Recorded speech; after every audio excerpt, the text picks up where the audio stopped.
कार्यक्रम विविधता सुनने वाले समस्त श्रोताओं को प्रवीण चौरे का नमस्कार। श्रोताओं, जब कोरोना काल में चारों ओर से नकारात्मक खबरें आ रही थी, वहीं सितंबर माह में छिंदवाड़ा के लिए एक सकारात्मक खबर आई। जी हाँ दोस्तों, और खबर ये थी कि छिंदवाड़ा के एक नवाचारी शिक्षक को राष्ट्रपति पुरस्कार के लिए चुना गया है। निश्चित ही ये खबर छिंदवाड़ा के लिए एक बड़ी उपलब्धि थी, और बड़ी उपलब्धि इस मायने में भी थी कि मध्य प्रदेश के मात्र 2 शिक्षकों को ही 2020 में राष्ट्रपति पुरस्कार के लिए चुना गया, जिसमें से एक है छिंदवाड़ा के मोहम्मद साहिद अंसारी। साहिद अंसारी जी शिक्षा के क्षेत्र में नवाचार के लिए अपनी एक अलग पहचान रखते हैं। श्रोताओं, साहिद अंसारी जी की उपलब्धियों की एक लंबी फहरिस्त है। आज हमने उनके व्यक्तित्व और उपलब्धियों पर उनसे विस्तार से बातचीत करने के लिए उन्हें आकाशवाणी के स्टूडियो में आमंत्रित किया है।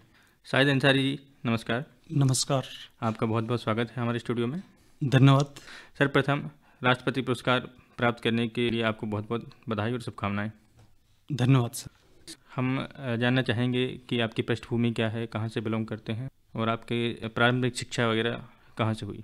मैं चांदा मिट्टा में मेरी जन्मभूमि है और शासकीय उच्चतर माध्यमिक विद्यालय में मैं माध्यमिक शिक्षक के रूप में पदस्थ हूँ और मेरे पिता भी एक शिक्षक थे। उनके मार्गदर्शन में मैं हमेशा अग्रसर उन्नति करता रहा। अब वो इस दुनिया में नहीं है, पर उनका आशीर्वाद मेरे साथ हमेशा बना रहता है और मेरा बचपन चांदा मिट्टा में ही बीता है और मेरी जो प्राइमरी शिक्षा है, प्राथमिक शिक्षा, वह चांदा मिट्टा से ही हुई और कक्षा 12वीं तक मैंने चांदा मिट्टा में ही अध्ययन किया। उसके बाद मैं आगे की जो शिक्षा है शासकीय पेंचवली महाविद्यालय में मैंने पूर्ण की और BSc गणित विषय में कंप्लीट किया। उसके बाद मैंने शासकीय स्नातकोत्तर महाविद्यालय PG कॉलेज छिंदवाड़ा में मैंने अपना MSc गणित विषय में कंप्लीट किया। जी, यानी कि एक शिक्षक बनने की जो प्रेरणा आपको अपने पिताजी से ही मिली। पिताजी शिक्षक थे तो निरंतर वो आपको इस दिशा में आने के लिए, इस क्षेत्र में आने के लिए प्रोत्साहित करते रहे। तो अब आपसे ये जानना चाहेंगे कि जब आपको ये पता लगा कि आपका चयन राष्ट्रपति पुरस्कार के लिए हुआ है, कितना महत्वपूर्ण और कितना खूबसूरत पल था ये आपके लिए? मेरे लिए तो यह बहुत ही गौरवशाली पल था और मुझे बहुत अत्यंत प्रसन्नता हुई जब मैंने सुना कि मेरा चयन राष्ट्रपति पुरस्कार के लिए हुआ है। तो मेरे परिवार वाले और मेरे जो साथी थे और हमारे जो शाला के सदस्य, समस्त परिवार, सभी साथी शिक्षक शिक्षिकाएं बहुत ही उत्साहित थे। तो राष्ट्रपति पुरस्कार आपको प्राप्त हुआ, कितनी बड़ी उपलब्धि आप इसे मानते हैं या इसके क्या मायने हैं? ये एक बहुत ही बड़ी उपलब्धि है। कहना चाहिए कि शिक्षक के लिए एक शिक्षा रत्न पुरस्कार के बराबर है और शिक्षकों के लिए बहुत ही प्रसन्नता की बात रहती है कि उसको ये सर्वोच्च सम्मान माननीय राष्ट्रपति जी के हस्ते मिलता है। ये पुरस्कार केवल मेरे लिए एक पुरस्कार नहीं है। कौन कहता है कि मेरी मंजिल यहाँ है, अभी तो सफ़र का इरादा किया है, ना हारूंगा ज़िंदगी में, मुश्किलों से कभी, किसी से नहीं खुद से वादा किया। बस इसी बात को मैं अपना मंत्र बनाकर आगे बढ़ा और बढ़ता ही रहा, क्योंकि प्राइज़ मिले अथवा ना मिले, एक प्राइज़ मंजिल नहीं होती, यह तो एक पड़ाव होता है। इसी सोच लेकर मुझे प्रोत्साहन मिलता रहा और कोई भी काम हमें पुरस्कार पाने के लिए नहीं करना चाहिए। यह हमारे कर्मठता, समर्पण देश के लिए होना चाहिए और कुछ कर गुजरने की भावना हमारे अंदर होनी चाहिए। लेकिन जब पुरस्कार हासिल होता है तो निश्चित ही हौसला अफजाई होता है, लगता है कि हमारे कर्म की कद्र हुई है। ये भी जानना चाहेंगे कि इस पुरस्कार के लिए चुने जाने के लिए क्या प्रक्रिया होती है? इसके लिए जो प्रक्रिया हम प्रारंभ करते हैं, उसमें जो हमारे ऑनलाइन फॉर्म भराए जाते हैं उसके अंतर्गत प्रक्रिया प्रारंभ होती है और इसमें फिर पहले जिला स्तर पर चयन होता है। इसके पश्चात जिला स्तर पर होने के बाद किन्हीं 3 शिक्षकों का चयन राज्य स्तर के लिए, फिर राज्य स्तर से वहाँ पर जो समस्त जिलों से जो शिक्षकों के चयन की सूची आती है, उनमें से किन्हीं 6 शिक्षकों का चयन राष्ट्रीय स्तर के लिए होता है। उसमें से फिर इंटरव्यू जो MHRD के द्वारा लिया जाता है, उसके पश्चात उसमें से किसी एक शिक्षक का चयन राज्य स्तर के लिए होता है और इस प्रकार से राष्ट्रपति पुरस्कार की प्रक्रिया संपन्न होती है। जी, हम जानना चाहेंगे कि आपका ये लंबा सफ़र रहा, काफ़ी खूबसूरत रहा और काफ़ी परिश्रम से परिपूर्ण रहा, आप निरंतर प्रयासरत रहे। तो एक शिक्षक, फिर एक नवाचारी शिक्षक और अब एक राष्ट्रपति पुरस्कार से सम्मानित शिक्षक, कैसा रहा ये सफ़र? आपके इस सफ़र में किन किन लोगों को आपको सहयोग मिला और मार्गदर्शन आपको किस तरह से प्राप्त हुआ? सबसे पहले तो मैं इस सफ़र के लिए अपना प्रेरणा स्रोत अपने पिता ऐसे अंसारी जो पूर्व में शिक्षक थे उनको मानता हूँ। हालांकि अब वो इस दुनिया में नहीं है जी। और मुझे ऐसा कुछ नहीं था कि मैं राष्ट्रपति पुरस्कार प्राप्त करूँगा। लेकिन जीवन में कुछ ऐसी घटनाएं हुई जिनसे मुझे प्रेरणा मिलती रही और फिर मैं आगे बढ़ता ही रहा। सन 2010 की बात है, जब इंस्पायर अवार्ड योजना चालू हुई थी, तो बच्चों के लिए ऐसे छोटे मोटे विज्ञान के मॉडल्स वगैरह बनाकर हम लोग जाया करते थे। तो हुआ ये कि मुझे लगा था कि मेरे बच्चे का चयन होगा, स्कूल के जो विद्यार्थी है उसका चयन होगा, किंतु ऐसा दुर्भाग्यवश वहाँ चयन नहीं हो पाया और मुझे थोड़ा सा महसूस हुआ कि मैं असफल हो गया। किंतु मैंने असफलता को ही सफलता के लिए आगे की राह चुना और इस राह को आगे चुन के मैं आगे बढ़ता गया। हमेशा मैंने अगले वर्ष इसकी तैयारी की और फिर ऐसा हुआ कि हमारे बच्चे का चयन राज्य स्तर से राष्ट्रीय स्तर तक के लिए इस विज्ञान प्रदर्शनी में हुआ। आप एक मास्टर ट्रेनर के रूप में भी कार्य कर रहे हैं। मेरा गणित रुचि का विषय है और इसमें मेरे मास्टर ट्रेनर जो हमारे कोच डायरेक्टर रहते हैं जिले के, उन्होंने देखा कि नवाचारी विज्ञान शिक्षक पुरस्कार प्राप्त किए हैं और कुछ गणित के TLM जो हमारे सहायक शिक्षण सामग्री होती हैं उनको बनाए हैं, तो उनको देखा उन्होंने और मुझे फिर एक कहना चाहिए कि जौहरी के रूप में उन्होंने मुझे चुना कि भाई इनका हमें सहयोग लेना चाहिए हमारे टीचर्स को प्रशिक्षण प्रदान करने के लिए। तो श्री अब्दुल हक खान सर का भी बहुत ज़्यादा सहयोग रहा मुझे मास्टर ट्रेनर बनाने में। 9th और 10th के लिए जो NCERT की नई बुक्स लागू हुई थी उनमें मुझे ट्रेनिंग देने का अवसर प्राप्त हुआ संभाग स्तर पर। मैं बहुत बहुत आभारी हूँ। राज्य स्तर पर भी मुझे अवसर प्राप्त हुआ ट्रेनिंग देने के लिए और इसके साथ साथ हमारे आदरणीय KK मिश्रा जी, उनका भी सहयोग रहा। उन्होंने भी मुझे आगे बढ़ने के लिए प्रेरित किया। साथ ही मुरलीधर राव सर, दिनेश भट्ट सर और हमारे आदरणीय विनोद तिवारी जी, उनका भी सहयोग रहा। अनेक अवसरों पर जब भी मैं अपनी शाला में उनको बुलाता था तो वो हमेशा शाला में मार्गदर्शन देने के लिए आते थे।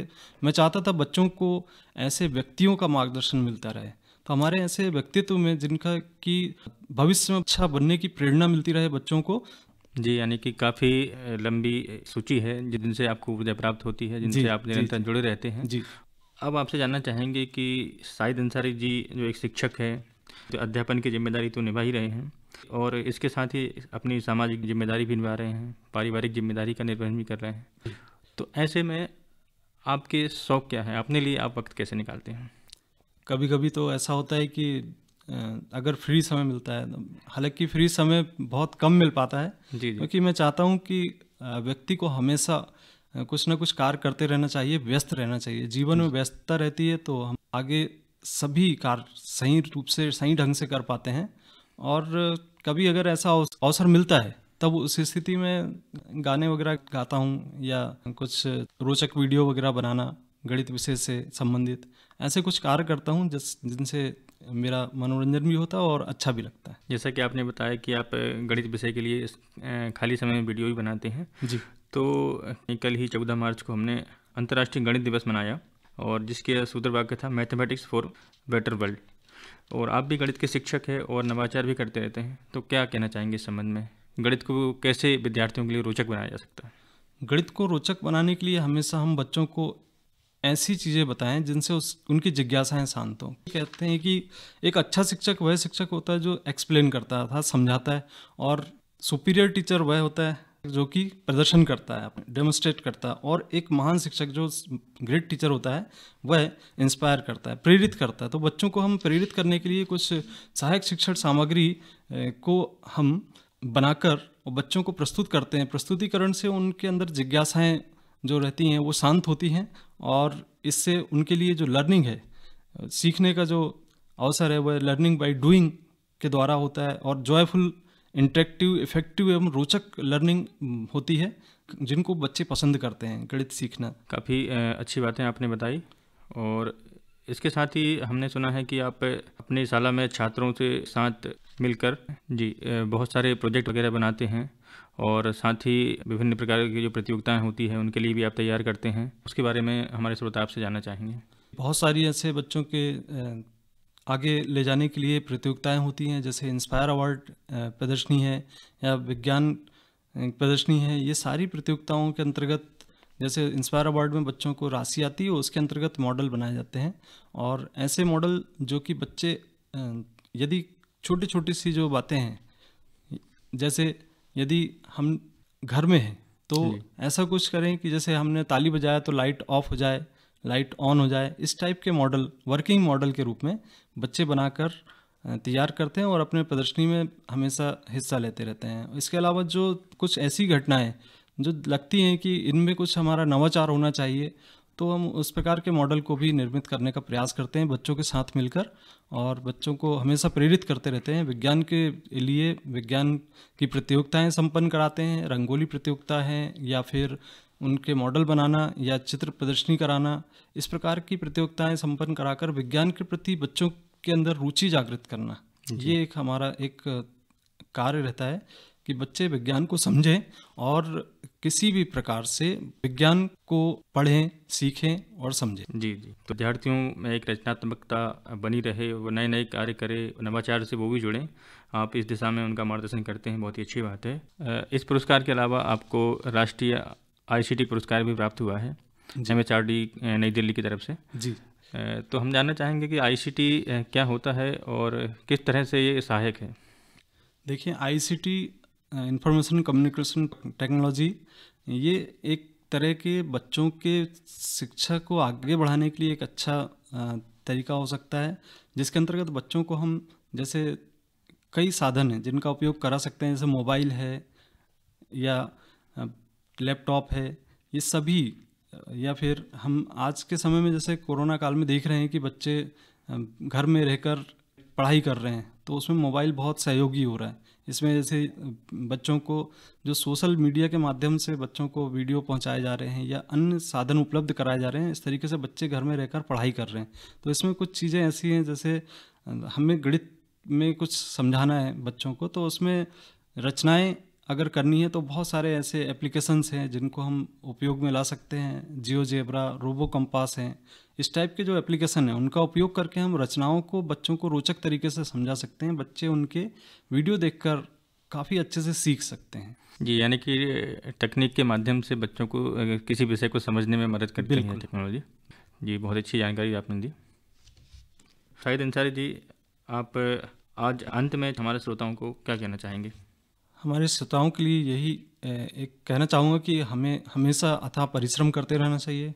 किसी भी क्षेत्र में परिश्रम करते रहें और सफल होने के लिए लगन से, नियमित रूप से आप कार्य करते रहें, उसमें जुटे रहें। ऐसा नहीं कि जोश में आकर कुछ दिन तक कोई कार्य किया और फिर उसको छोड़ दिया, तो ऐसा करने से सफल होने में हमेशा संदेह बना रहता है। इसलिए हर काम को परिश्रम और नियमित रूप से करते रहिए और सफल होइए। कई बार ऐसा भी होता है कि हम अथाह परिश्रम करते हैं और उस मुकाम तक नहीं पहुंच पाते जिसकी हमें तलाश होती है, पर यदि कभी ऐसी स्थिति आए तो घबराना नहीं है, लगन से परिश्रम करते रहना चाहिए और इसमें कोई संदेह नहीं है। काम करो ऐसा कि पहचान बन जाए, हर कदम चलो ऐसे कि निशान बन जाए, यह जिंदगी तो सब काट लेते हैं, जिंदगी ऐसे जियो की मिसाल बन जाए। वाह, क्या बात है, क्या बात है। तो शाहिद अंसारी जी, आपसे हमने बातचीत की। निश्चित रूप से हमारे श्रोता आपके व्यक्तित्व और आपकी उपलब्धियों से विजय प्राप्त करेंगे, प्रेरणा प्राप्त करेंगे और वो भी एक सकारात्मक ऊर्जा के साथ नवाचार से जुड़ेंगे और जो शिक्षा से जुड़े लोग अभी सुन रहे हैं आपको, उनको भी निश्चित रूप से प्रेरणा मिलेगी। तो आपका हमारे स्टूडियो में आने के लिए बहुत बहुत धन्यवाद। धन्यवाद। और हम आपको शुभकामनाएं देते हैं कि आप इसी प्रकार और उपलब्धियां प्राप्त करते हैं और छिंदवाड़ा जिले का नाम रोशन करते रहें। धन्यवाद। श्रोताओं, अगले सोमवार को विविधा कार्यक्रम में आपसे फिर मुलाकात होगी। तब तक के लिए अनुमति दीजिए। नमस्कार।